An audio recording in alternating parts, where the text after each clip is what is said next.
అందరికీ జై భీమ్. ఈ మధ్యకాలంలో ఉండి ఎమ్మెల్యే, అదేవిధంగా బ్యాంకులకు అత్యంత ఆప్తుడైనటువంటి రఘురామకృష్ణరాజు గారు ఉండి నియోజకవర్గంలోని పెదపేట అనేటువంటి ఒక దళితవాడికి వెళ్ళి చాలా హంగామా సృష్టించారు. సో ఈ వీడియోలో ముందుగా నేను చెప్పబోయేది ఏంటంటే, ఇది అక్కడ ఒక రామాలయం ఏర్పాటుని వ్యతిరేకించే వీడియో మాత్రం కాదు. దీన్ని మీరు దృష్టిలో పెట్టుకోండి. అక్కడ జరిగింది ఏమిటంటే, ఈయన ఆ పెదపేట దళితవాడకు వస్తున్నారని తెలిసి అక్కడ గ్రామ పెద్దలందరూ చాలా ఆశగా ఆయన దగ్గరికి వెళ్ళారు.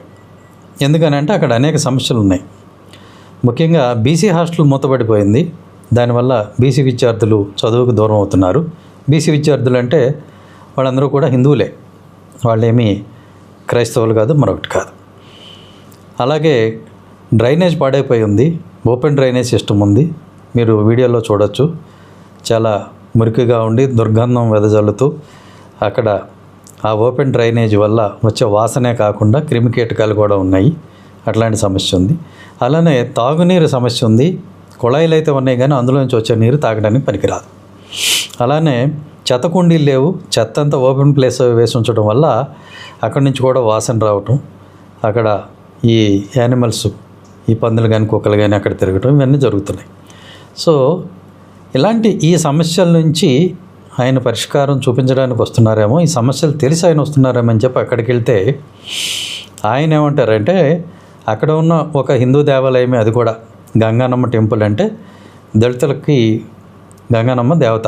గంగానమ్మ, వేగులమ్మ, మైసమ్మ, ఇట్లా దళితులకి దేవతలు ఉంటారు. వాళ్ళు కూడా హిందూ దేవతలే. సో ఆ దేవాలయం అనేది ఒకటి ఉంది, పాతది. వాళ్ళ దగ్గర డబ్బులు లేక దాన్ని ఎక్కువగా నిర్వహించుకోలేకపోతున్నారు. సో ఈయనకి అంతగా ఉత్సాహం ఉంటే, హిందూ మతాన్ని ఉద్ధరించాలనుకుంటే ఆ గంగానమ్మ దేవాలయాన్ని పునరుద్ధరించవచ్చు. లేదు అని అంటే అక్కడ ఉన్న బీసీ హాస్టల్ ఏదైతే ఉందో అందులో ఉండేది కూడా హిందూ విద్యార్థులే. డబ్బులు ఎక్కువగా ఉంటే మరి ఆ బీసీ హాస్టల్ని కనుక రినోవేట్ చేస్తే అక్కడ హిందువులైనటువంటి బీసీ విద్యార్థులు చదువుకోవటానికి, జీవితంలో బాగుపడటానికి మార్గం ఏర్పడి ఉండేది. అయితే ఈయన ఈ సమస్యలేమీ పట్టించుకోకుండా అక్కడ ఉన్న ఒక దేవత దేవాలయాన్ని కూల్చేసి మరొక దేవుడి దేవాలయాన్ని కట్టిస్తానని చెప్పేసి వెళ్ళి అక్కడ వాళ్ళని దౌర్జన్యం చేయటం, మీ క్యాస్ట్ సర్టిఫికేట్లు ఏంటి, ఇలాంటి విషయాల్లోకి వెళ్ళటం జరిగింది. అంటే ఇక్కడ ముఖ్యంగా మనం చెప్పుకోవాల్సింది ఏంటంటే, ఈయన ఎందుకు ఈ పని చేస్తున్నారు? నిజంగా హిందూ మతం మీద ప్రేమతో చేస్తున్నారా? హిందూ మతం మీద ప్రేమతో హిందూ మతాన్ని ఉద్ధరించాలన్న ఉద్దేశంతో చేస్తున్నట్టయితే బీసీ హాస్టల్ బాగు చేయొచ్చు, ఎందుకంటే అక్కడ ఉన్నది హిందువులే. అలానే గంగానమ్మ దేవాలయాన్ని కూడా బాగు చేయొచ్చు.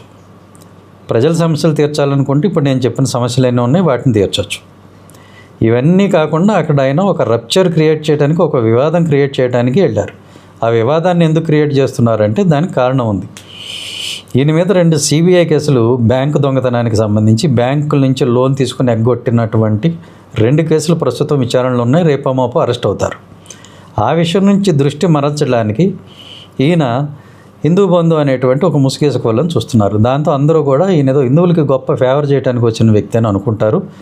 వివాదాలన్నీ కూడా ఇటువైపు తిరుగుతాయి, ఆయన మీదకి దృష్టి మళ్ళదు. ఇది ఆయన పథకం. గత 5 ఏళ్లలో కూడా అదే జరిగింది. సిబిఐ వారు 900 పైచిలుకు కోట్లు ఎగ్గొట్టిన, ఎస్బీఐ బ్యాంకుకి ఎగ్గొట్టిన కేసులో ఛార్జ్షీట్ వేశారు. గత 5 సంవత్సరాలు అంటే 2019 నుంచి 24 వరకు విచారణ జరిగింది. ఆ విషయాన్ని మనకు తెలియకుండా మీడియా కవర్ చేయకుండా ఉండటానికి ఆయన జగన్ గారి ప్రభుత్వాన్ని విపరీతంగా తిట్టేవాడు. దాంతో ఈ మీడియా అంటే న్యూస్ పేపర్లు కానీ టీవీ ఛానల్స్ కానీ వాళ్ళ దృష్టి అంతా కూడా కంప్లీట్గా వాటి మీద పడింది. అంటే ఈయన ప్రభుత్వాన్ని తిట్ల మీద పడింది, కానీ ఈయన మీద అవుతున్న సిబిఐ ఎంక్వైరీ గురించి ఎవరు కూడా రాయలేదు. సో ఇలా ఉంటే ఈయన పన్నాగాలు, తన దొంగతనాన్ని కప్పిపుచ్చుకునేందుకు, తన వైపు దృష్టి మరల్చకుండా అతను చేసిన నేరాల వైపు దృష్టి పడకుండా ఉండేదానికి ఇలాంటి ఎత్తులన్నీ వేస్తూ ఉంటాడు. అందరూ కూడా గమనించాలని కోరుతున్నాను. అలానే అక్కడ చాలామంది అంటారు అక్కడ చర్చ్ ఉంది, చాలామంది చర్చ్కి వెళ్తున్నారని. చర్చిలోకి ఎవరినన్నా రానిస్తారండి, ఎవరిని రావద్దని అనరు.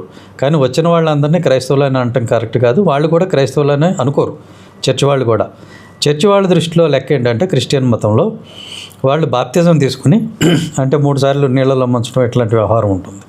ఆ పూజా విధానం ఏదో ఉంది, అది ఫాలో అయ్యి బాప్తిజం సర్టిఫికేట్ తీసుకున్న వాళ్ళని మాత్రమే చర్చి క్రిస్టియన్స్గా గుర్తిస్తుంది. ఆ లోపు ఎవరైనా చర్చిలోకి రావచ్చు, వినొచ్చు, పోవచ్చు. అంత మాత్రాన వాళ్ళని క్రిస్టియన్స్ అని church అనుకోదు.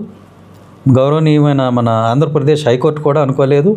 Alokam Sudhakar Babu versus state of Andhra Pradesh జడ్జిమెంట్లో అది స్పష్టంగా ఉంది.